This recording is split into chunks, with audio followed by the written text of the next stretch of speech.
भाजपा नेताओं को आखिरकार अपने ही राज्य में प्रदर्शन कर नारेबाजियां करने पर मजबूर होना पड़ गया। दरअसल जनता का दबाव ही ऐसा होता है कि इनके सामने अच्छे अच्छों को पसीने आ जाते हैं। शहर के वार्ड नंबर 49 में इन दिनों लोग बेहाल हैं और 6 दिनों से अनेक घरों के सामने और घरों के अंदर बरसाती पानी पसरा पड़ा है। लेकिन बरसाती पानी की निकासी नहीं होने के कारण यहाँ के भाजपा नेताओं को प्रदर्शन के लिए मजबूर होना पड़ गया। हालांकि भाजपा की सरकार में भाजपा के नेताओं द्वारा प्रदर्शन करना थोड़ा अजीब लगता है, जिसके चलते उपखंड अधिकारी पर लोगों के साथ गलत भाषा का इस्तेमाल करने के आरोप लगाते हुए प्रदर्शन को लीड किया गया। एसडीएम और कलेक्टर मुर्दाबाद के नारे काफ़ी देर तक उपखंड कार्यालय पर शनिवार को लगाए गए। बाद में जब उपखंड अधिकारी को ज्ञापन सौंपा गया तो नेता प्रतिपक्ष जयश्री दादीश ने कहा कि आपने वरिष्ठ नागरिक मोहनलाल प्रजापत को चल हट कैसे कहा, जिस पर उपखंड अधिकारी ने कहा कि मैंने ऐसा कुछ नहीं कहा। बाद में इस बात को लेकर सुलह हो गई। इसी प्रकार भाजपा नेता कमल दादीश ने भी कहा कि आपने मुझे कहा था कि आप करवा लो पानी की निकासी। इस बात को लेकर भी काफ़ी देर तक जिद बहस हुई, लेकिन जो मूल मुद्दा था उस पर बात आई आखिर में। तो नेता प्रतिपक्ष ने कहा कि सर्वप्रथम प्रगति नगर के पानी को चापटिया तलाई में आने से रोका जावे। सोचने वाली बात यह है कि नगर परिषद के तत्कालीन आयुक्त मघराज डूडी ने लिखित में आश्वासन दिया था कि निकासी के लिए नई पाइपलाइन अलग से डाली जाएगी और अगर ऐसा नहीं होता है तो प्रगति नगर का नाला चापटिया तालाब में नहीं जोड़ा जाएगा। इसके बावजूद भी जब नाले को ज़बरदस्ती जोड़ा गया तो यही सारे नेता लोग चुपचाप बैठे देखते रहे। अब जब नाला जुड़ने के बाद चापटिया तलाई में क्षमता से ज़्यादा पानी भर के लोगों के घरों को नुकसान पहुंचा रहा है, तब फिर से वही मांग दोहराई जा रही है। खैर, नेता प्रतिपक्ष ने बताया कि अस्थायी रूप से प्रगति नगर के पानी को रोके जाने पर सहमति बन गई है, जब तक कि नई लाइन निकासी के लिए नहीं डाल दी जाती। इसी प्रकार उपखंड अधिकारी ओम प्रकाश वर्मा ने लोगों की मांग पर कहा कि डबल लाइन निकासी के लिए डालने का प्रस्ताव भिजवाए जा रहे हैं और जल्दी काम शुरू करवाया जाएगा। पानी निकासी के बाद हर जगह हमारी 3 टीमें सर्वे करके नुकसान का जायजा लेगी और सहायता के लिए विधिवत आवेदन करवाए जाएंगे।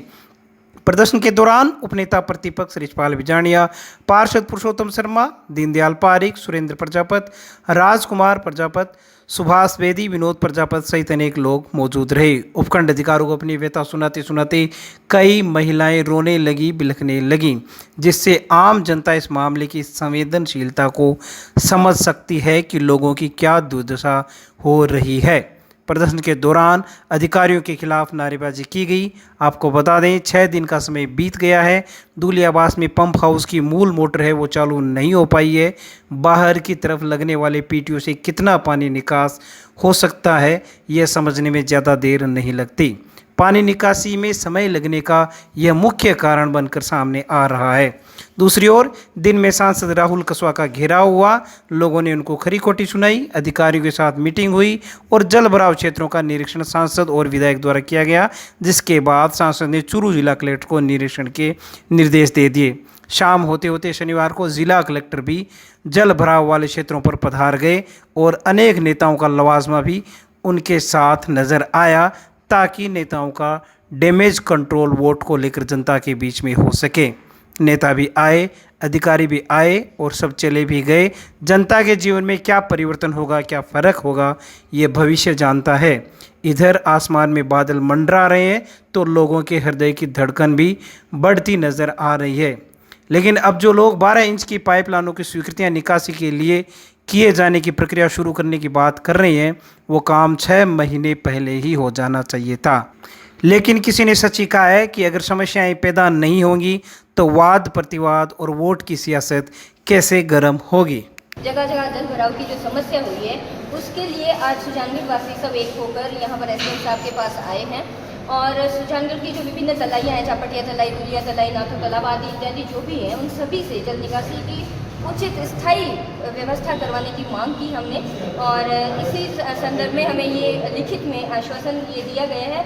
मैं तो कहूँगी आश्वासन नहीं, अब लिखित ये कार्य जो है मुझे साफ साफ दिखाई दे रहा है कि अब ये कार्य जल्द ही होने वाला है कि 12 इंच की जो है 2 पाइपलाइन चापटिया तलाई से स्थायी समाधान हेतु, और उसका प्रस्ताव भी भेजा जा चुका है। और दुलिया तलाई और नाथो तालाब से भी 12-12 इंच की जो पाइपलाइन है उसका प्रस्ताव 1 हफ्ते के भीतर इनके द्वारा यहाँ से भेजा जाएगा। और साथ ही साथ 2 महीने में जो है स्वीकृति प्रदान करते हुए कार्य प्रारंभ करने का इन्होंने कहा है। और इसके अलावा जो भी नुकसान हुआ है इस अतिवृष्टि से, उसके लिए टीम बना दी गई है। 3 टीमें सर्वे के लिए बनाई गई है, और प्रत्येक घर में जाएंगे और उसका जो भी नुकसान हुआ है उचित उसका मुआवजा, ये सब कार्य करवाने का अभी यहाँ पर हमें लिखित में आश्वासन मिला है।